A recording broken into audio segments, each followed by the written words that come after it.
እጅግ በጣም አስደሳች ዜና ነው። እውነት ለመናገር እጅግ በጣም ደስ ብሎናል። ማስተር አብነት አንድ ትልቅ ሆስፒታል በሚባል ኢትዮጵያ ውስጥ በተገኘ ሆስፒታል ውስጥ ሕክምናውን እየተከታተለ ሕክምና አድርጎ እጅግ በጣም በጥሩ ጤንነት ውስጥ ይገኛል። እጅግ በጣም ነው ደስ የሚለው። እንኳን ደስ ያላችሁ ውድ ኢትዮጵያውያን። ምክንያቱም ማስተር አብነት እኔ እንጃ ለሱ የማያለቅስ ለሱ የማይጸልይ ሰው አሁን በአሁን ሰዓት የለም። እውነት ለመናገር ሶሻል ሚዲያው በሙሉ ስለሱ ነው። በቃ አንዳንዴ መልካም ስራ መስራት ለራስ ነውና በእውነት ትንሹም ትልቁም ለሱ እየጸለየ ለሱ እያለቀሰ ለሱ እያሰበ የሚገኝበት ደረጃ ላይ ነው ያለው ማለት ነው። እና እጅግ በጣም ነው ደስ የሚለው። በየሀገሩ እንደምታውቁት እሱ ለብዙ ኢትዮጵያውያን የድጋፍ ተቸገርን ሲሉት ፈጥኖ እየደረሰ ተራብን ሲሉት ፈጥኖ እየደረሰ ተጠማን ሲሉት እና በሁሉም ነገር ፈጥኖ ደራሽ ወንድማችን ነው። እግዚአብሔር ይመስገን አሁን ያለበት ሁኔታ ጤንነቱም እጅግ በጣም ቆንጆ ነው ተብሏል። ከሀገር ውጭ ወጥቶ በቀጣይ ግን ከሀገር ውጭ ወጥቶ እንዲታከም አልያም ደግሞ ኢትዮጵያ ውስጥም ቢሆን በስነ ስርዓት ሕክምናውን እንዲከታተል ሀኪሞች አሳስበዋል። ከዛ በኋላም ወደ በጎ ስራው እንደሚመለስና በጥሩ ጤንነት ላይ እንደሚቀጥል ተናግረዋል ማለት ነው። ነገር ግን አሁን ስራውን ምኑን ትቶ ጥሩ ህክምናውን በደንብ በስነ ስርዓት እንዲከታተል አሳስበዋል ማለት ነው። እግዚአብሔር ይመስገን ስለ ሁሉም ነገር እግዚአብሔር ይመስገን። እውነት እኔ በቃ እኔ አላውቅም እንደሱ እኔ እንጃ ያስጨነቀኝ ሁሉ የለም ማለት ነው። ምክንያቱም ማስተር አብነት አንድ ማስተር አብነት አይደለም።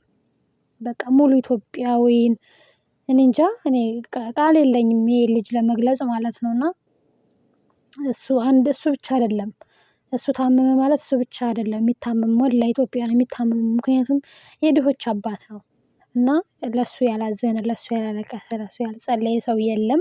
አሁንም በጸሎት እንበርታ በጸሎት እናግዘው።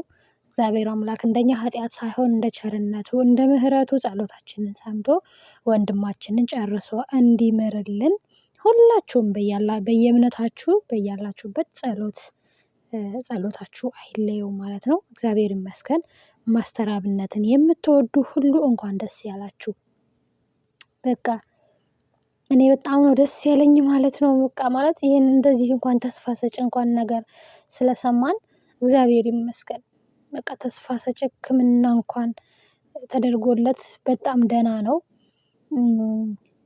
ደህናም ይሆናል ስላሉን ብቻ እጅግ በጣም ነው ደስ ያለኝ ማለት ነው። እና እግዚአብሔር ይመስገን። ወንድማችን አሁንም እግዚአብሔር ጨርሶ እንዲምርህ ምኞታችን ነው። የመላው ኢትዮጵያውያን እንባና ጸሎት እንደ እግዚአብሔር እንደ ኃጢአታችን አይደለም እንደ ምህረቱ ነው እንጂ እና እንደ ምህረቱ አይቶ እንባና ጸሎትን ሰምቶ ወደ ጤንነትህ ወደ ቀደመው ጤንነትህ ተመልሰህ ያ በጎ ስራህን በጎ ተግባርህን እንደምትቀጥል ባለሙሉ እምነት ነን ማለት ነው። አንተን ድነህ የምታበላቸው ልጆች ይጠብቁሃል። የምታጠጣቸው የምታለብሳቸው እናት አባቶች እህት ወንድሞች ይጠብቁሃል። ስንት ምስኪን እህት ወንድሞችህ ይጠብቁሃል ልጆችህ ይጠብቁሃል ማለት ነው። እና ጨርሶ ምሮህ ወደ ቀድሞ ስራህ እንደምትመለስ በቅርብ ተስፋ እናደርጋለን። ያው እስከዛው ግን ሕክምናውን በደንብ መከታተል ስላለበት ሕክምናው ላይ እንዲያተኩር ሙሉ በሙሉ ሀኪሞችም ተናግረዋል ማለት ነው። ከተቻለ ከሀገር ውጭ ወጥቶ ካልሆነም ደግሞ ኢትዮጵያ ውስጥም ሕክምናውን በስነ ስርዓት እንዲከታተል ሀኪሞችም አሳስበዋል ማለት ነው። ለጊዜው ግን ይህንን የመሰለ ደስ የሚል ዜናም ስለሰማን እግዚአብሔር ክብሩን ይውሰድ። አሁንም ጨርሶ ምሮት ከዚህ በላይ ደግሞ ደስ ብሎን የምናወራውና የምንደሰትበትን ቀን ያምጣልን። ወንድማችን እግዚአብሔር የሚወደውን ነው የሚፈትን። አይዞህ አሁንም የእናት የአባቶች ጸሎት የኢትዮጵያ የመላው ኢትዮጵያውያን ጸሎት እንባና ልመና ጨርሶ ይምርሃል ማለት ነው። እግዚአብሔር ስለሚወድህ ነው የፈተነህ። ስለሚወድህ ነው እግዚአብሔር የሚወደው እሱ ይፈትናል። እና መልካም ሰዎች ይፈተናሉ። እግዚአብሔር ጨርሶ ይማርህ። ውድ ኢትዮጵያውያን እንኳን ደስ ያላችሁ። ቻናላችንን ላይክ እና ሼር ሰብስክራይብ በማድረግ ቤተሰብ ሁኑ።